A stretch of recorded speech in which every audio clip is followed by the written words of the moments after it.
Did you know that up to 82% of new managers are left completely in the dark, untrained, and searching for answers? That lack of preparation doesn't just hurt your new leaders. It holds your entire business back, draining morale and costing you productivity. Stop the clock on bad management.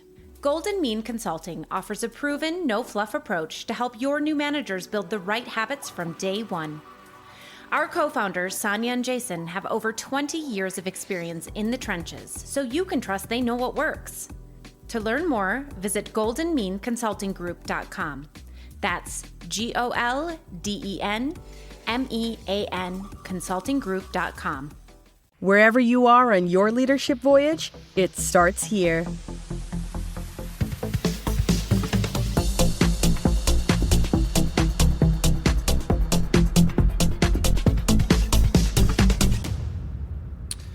Hey everybody, welcome back to another episode of Leadership Voyage, the podcast dedicated to your pursuit of becoming a great leader. I'm your host, Jason Wick. Please feel free to reach out to me anytime at startyourvoyage@gmail.com.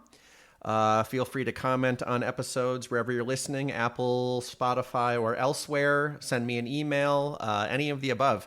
I'm happy to hear from you at any time. Season 4 is starting to wind down, and I just want to say I'm really proud of this set of episodes. A lot of interesting people talking about a variety of topics, and we're getting close to the end. Not quite there yet, but getting close. So get all the episodes in that you can before 2025 winds down, which it's hard to even say that out loud, isn't it? Before we get into today's topic, which is a kind of unique one, don't forget, if you are interested in having groceries delivered to your doorstep, go ahead and click the link in the show notes for Instacart. You can get items from the grocery store handpicked by shoppers, free delivery on your first order over $35. Sometimes you can get the delivery in as fast as an hour. So check it out. If you haven't tried it yet, grocery delivery is tremendously convenient. I myself do it on occasion, and it is such a nice thing to wake up and go downstairs, and all the groceries are sitting right there in front of your door. It's just a fantastic feeling. One less chore to worry about. Okay, so what is today's topic? Today's topic is actually about kindness, and I have to give a big shout out to someone from my network, Elizabeth Cox. Those of you who've listened kind of loyally over the years, and particularly this season, you'll have heard me reference this leadership group I've been a part of for about 5 years. And there's a subset of us who still meet about once a month, and Elizabeth is one of those folks as well. So I keep giving a lot of tipping my cap to plenty of folks in this leadership group this year. Brian Reich, he was a guest just in the previous episode here, and he was also in that group. So anyway, Elizabeth is really into Kindness Week, and that inspired some things for myself in 2024, giving out some free coaching sessions and stuff like that. But she has been a real champion for this, and it's about a month away. Let me make sure I have my details right. I think Kindness Week worldwide is almost exactly 1 month from now, November 8th through 15th, 2025. And there is a World Kindness Day, November 13th. But this is a podcast about leadership, right? So how does this all fit together? Well, Elizabeth tipped me off to this article in Harvard Business Review.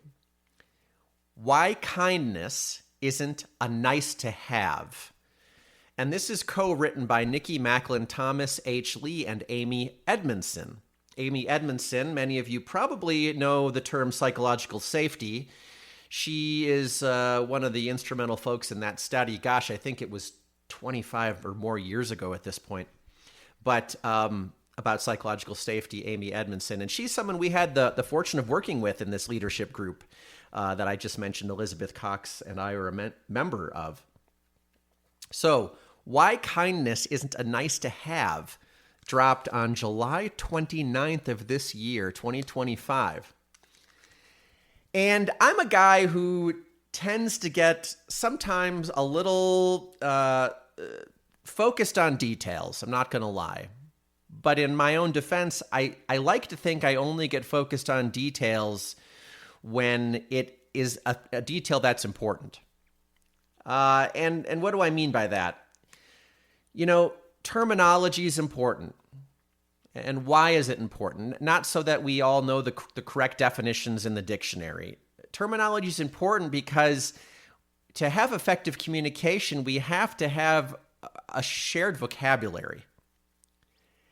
And I think the word kindness is one that has been bugging me for a few years. I'm not going to lie. And I don't know how popular this take will be, but there are shirts and bumper stickers and things that you've probably seen, particularly over the last 5 years or so, I'm guessing. Something like, in a world where you can be anything, choose to be kind.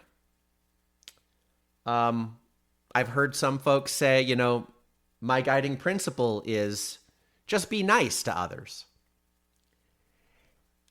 Both of these ideas, these sentiments, totally great, right? Who doesn't want more people in the world who treat each other nicely, right? Who doesn't want more people in the world who are kind to each other? But what does that mean? And again, I don't want to get overly fixated on the terms, but in order to have the conversation academically from this article, we kind of have to. And I wonder if for a few of you out there, the way you use the word kind or nice, I wonder if it'll make you think twice. For me, being nice is fine. Being nice is fine. But for people who know me, they probably know that I've never strived to be nice.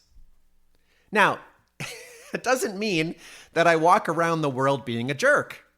Well, maybe I do sometimes, let's be honest. Let's be self-aware. I guess be open to the blind spot, right? But I don't try to be. But I do think I have aspired to be kind in the definition set forth by this article. Why kindness isn't a nice to have in the organizational culture section of Harvard Business Review. So let's get to it. What do I mean? What's the distinction here? Because the way that this article talks about kindness and niceness is exactly the way that I've thought about it. And this is why I want to make this episode. I want to hear from others, particularly who disagree, who think that niceness is a virtue, who think that the words are interchangeable, who think something totally different I haven't accounted for. Let's hear it. I think this is a great conversation because when you say, in a world where you can be anything, choose to be kind, what does that mean? Let's dig into it a little bit. So first of all, in this article, it makes a distinction between niceness and kindness. And here we go. Right, here I am, fixated on the details, but I'm going to go for it. It's my podcast after all, right? So here's the story. All right? Niceness is about avoiding discomfort. Kindness is a proactive, observable effort to support others' growth, well-being, and success. So, I don't know, when someone around you in the workplace does something offensive, you smile, you act nicely to them, and then you walk away. Is that being nice? I don't know. If someone in the workplace does something offensive and you respectfully bring it to their attention and talk to them, is that kind? I think some of us would say, oh man, mind your own business. Why are you even talking to somebody about something like that? Do you know the real reason half your employees are looking to leave? Untrained, first-time managers. You need a way to stop the bleeding, the expensive cycle of disengagement and turnover. It's time to flip the script from surviving to thriving. Let's equip your leaders to build engaged, loyal, and profitable teams. Sign your leaders up for our 6-week new manager bootcamp, a hands-on, accelerated program to grow and learn with like-minded peers, augmented by personalized coaching sessions. No theory, just simple tools that Golden Mean Consulting co-founders Sonia and Jason have used for over 20 years. Ready to invest in your team's success? Secure your spot now at goldenmeanconsultinggroup.com/services. That's GOLDENMEAN consultinggroup.com/services. That. Well, in this article, remember, kindness is an observable effort to support someone else's growth, well-being, or success. By pulling that person aside who did something offensive, you don't have to act as the police, the politically correct police, right? You're saying, hey, just want to let you know from my perspective, here's what I saw. And I think it might serve you better if you thought about X, Y, and Z. That sounds really difficult, doesn't it? It sounds really difficult to do that. But here's what Amy Edmondson and others bring to this story. Again, from July 29th in HBR. And remember, you can go create an account at HBR. You get to read 3 articles for free per month. I know I've also pitched in the past their management tip of the day. I get it every day on my phone as a notification. Go ahead and do it, folks. It takes you a minute. It takes you 1 minute, but it keeps yourself sharp every day thinking about something digestible that you can maybe, oh, should I focus on that? Should I? Okay, I'm okay with this, every day. So here's what they bring to the table from a business angle. A business angle, the consequences of organizations neglecting kindness, of those who don't take it seriously. Here are the negative impacts when your culture hasn't embraced kindness. 1, high employee turnover and absenteeism. That's a side effect of unkind workplace culture. 2, the erosion of trust and communication. Teams stop communicating effectively, and that leads to conflict, waste, time lost, right? 3rd, customer dissatisfaction. When employees are disengaged because of an unkind environment, it impacts their customers' experience. And 4th, reduced productivity. Managers end up spending a lot of time addressing the fallout of incivility, and even witnessing unkindness sometimes hurts creativity or decision-making. And I think this part is what gets back to psychological safety, kind of this core idea that we've talked about over the past couple of decades on what helps a team thrive. An environment where they're free to speak up honestly and openly, take chances, be creative, and not being worried about beaten down. And that's the incivility, the uncivil part here that they're talking about, of an unsafe environment, the negative consequences of kindness. So let's dig into the benefits of a kind culture. And here's what they list in the article. We talk about stronger relationships and collaboration. When you have a kind culture, employees are more willing to help each other and more willing to share their ideas. Again, remember, back to the terminology, this isn't just about niceness. Remember, if somebody has an idea and you think it's horrible, that doesn't mean you just smile and say, that's a great idea. Right? We don't want to be a creativity killer. I've worked in environments with creativity killers, but that normally comes back to this feeling unsafe. You're afraid to be vulnerable and throw an idea out there. Remember, being nice would be, oh, that's amazing, but you don't like it. But a kind environment, a kind culture, you're still making value and respect front and center. But you can still have an honest conversation about something after we let that free-flowing creativity of ideas come out. We don't need to judge so quickly. Second benefit of a kind culture, higher engagement and retention. When people feel valued and respected, it leads to increased loyalty, lower turnover. I think these are all very obvious things, right? We know that. But kind in the culture, that's what they're focused on here. And then third, you get more psychological safety, which we touched on a couple times here, and social capital. I love this part. When you have a kind environment, people feel comfortable speaking up, comfortable asking for help, admitting they made a mistake, and connecting with purpose and inclusion. I love all of these things. Now remember, it's really important to embrace a mindset, I think, when we're having this conversation about mutual exclusivity.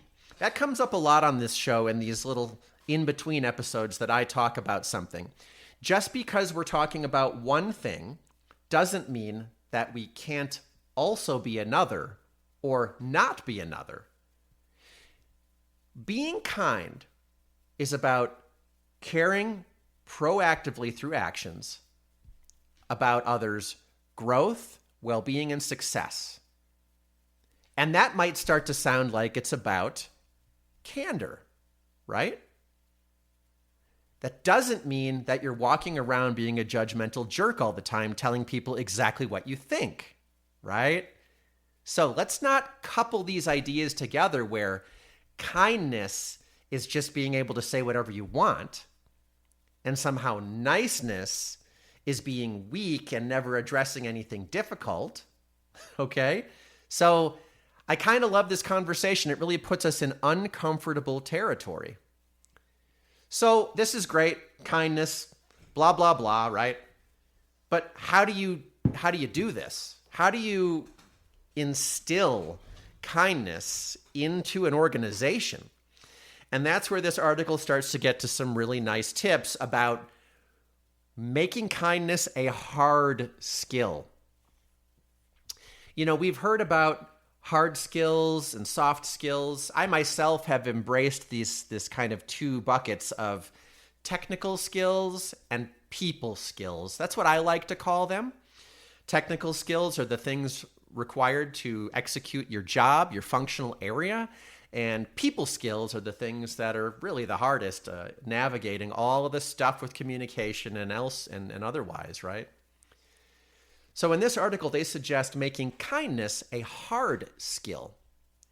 It has to be treated as something teachable, measurable, much like safety and quality. I kind of love that angle. I never have thought about this. Making kindness a hard skill. So here are a few things that they point out about how do you make it a hard skill. First, in order to treat it as a hard skill, teach practical skills like non-defensive listening, giving and receiving constructive feedback, and handling conflict with care.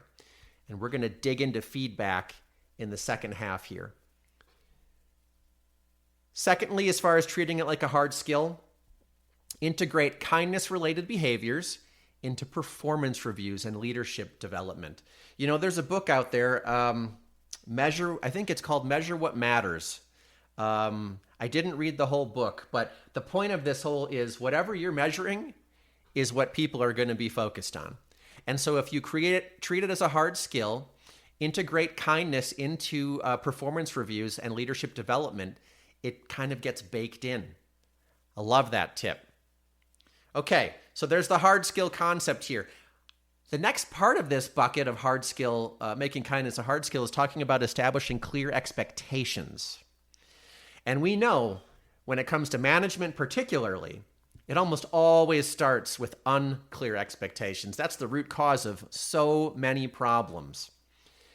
So establishing clear expectations, define what kindness looks like in action, right? Making it as explicit as expectations for safety or professionalism, right? When we talk about professionalism, we say, this is what professionalism looks like, A, B, C, D, right? When we have safety in the workplace, this is what safety looks like, you know, X, Y, Z. So put it in that category. What does kindness look like in action? What are the behaviors? What are examples? Communicate that kindness is expected in all interactions with colleagues, customers, stakeholders, no exceptions. Kindness, perhaps, in my mind here, we're thinking it maybe becomes a core value of the organization. I'm loving that. Implement formal processes for reporting unkind behaviors, especially high-pressure environments. Look, when we talk about things on this show that are about values, principles, all these types of things, right, it can get really easy to start to sound high and mighty. But people are fallible. We are imperfect. As much as we strive, we are going to err. And so, especially in those high-pressure environments, you would expect triggers happen. You know, less than ideal behaviors emerge. And so having a process to report and discuss is what they suggest here around clear expectations. And of course, it always comes to this last bit. Leaders must model the behavior. Lead by example.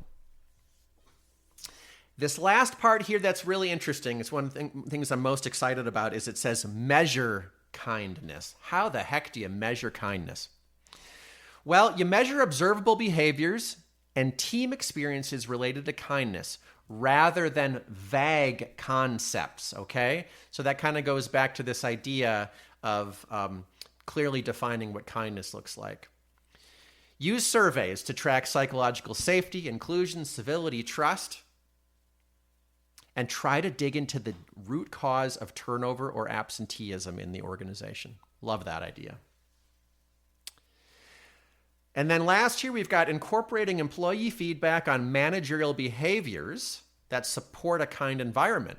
Some skills like listening, inclusion, delivery of feedback. So we're seeing a lot of things related here. So you can make kindness a hard skill by treating it first as a hard skill, establishing clear expectations around it, and measuring it. Very great tips. So that kind of summarizes the article as I read it in HBR. And I want to zoom in on feedback because I think this is really one of the most difficult touch points when it comes to being kind. Someone might want to be kind. They might care about growth for others. They might care about supporting others, right? But the skill of giving feedback so often goes awry. I was fortunate enough to speak at a couple of conferences about feedback. And I came up with some principles which I want to share with you. And I'm going to go through them pretty fast here. It's going to be a very short second segment. But just listing them out for you here, okay? So first, effective feedback, whether it's feedback or feed forward, is number one, not a surprise. That's the ideal. We don't want it to be a surprise. This is coming from a manager point of view. Sorry, maybe I didn't say that. Ideally, effective feedback is not a surprise, okay? Second, it's coming from the right place. I think that's where the kindness comes in. We are genuinely delivering this feedback, not because we want to push our judgmental button, but because we want to help someone around us. That's number two. Third, focus on the problem, not the person. Right? This means talk about the behavior rather than characterizing that other human as a certain way. Fourth, focus on the facts of a situation when you're delivering that feedback. Fifth, try to make it specific as possible, right? This isn't, you're always acting a certain way, right? That's not good feedback. Going back to the previous thing we discussed here, talking about this offensive, specific behavior in this exact moment that just occurred a few minutes ago, that is specific. Sixth, share the impact of the behavior. When someone behaves a certain way, here are the facts, here are the specifics. What's the impact? Sharing that can actually get someone's attention and make them see what the negativity surrounding what they're doing. And seventh, ideally, effective feedback is part of a loop. Again, coming from the manager point of view, I'm giving you feedback. You're receiving it. You understand it. You have an action item. You follow through on it. I see the action. I give you feedback. So those 7 feedback principles, which I think if you're going to engage in kindness as defined in the article, you're going to have to step into some uncomfortable spaces. And too often when we try to help others with feedback delivery, it goes very poorly. So I fully support what this article says, treating kindness as a hard skill. In the feedback side of this, defining what it looks like, and that's what I'm trying to help with here. Effective feedback, ideally, specifically from a manager point of view, is not a surprise, comes from the right place, focuses on the problem, not the person, focuses on facts, is specific, shares the impact of the behavior, and is part of a loop. All right, for those of you who've made it through, I appreciate you taking the time to up your leadership game a little bit. I'd love to hear your thoughts on this, particularly areas where you disagree. I think it's a really important conversation to have. Comment on the episode, email me at startyourvoyage@gmail.com, whatever it looks like. I'd love to hear and engage on the topic. But until next time, everybody take care.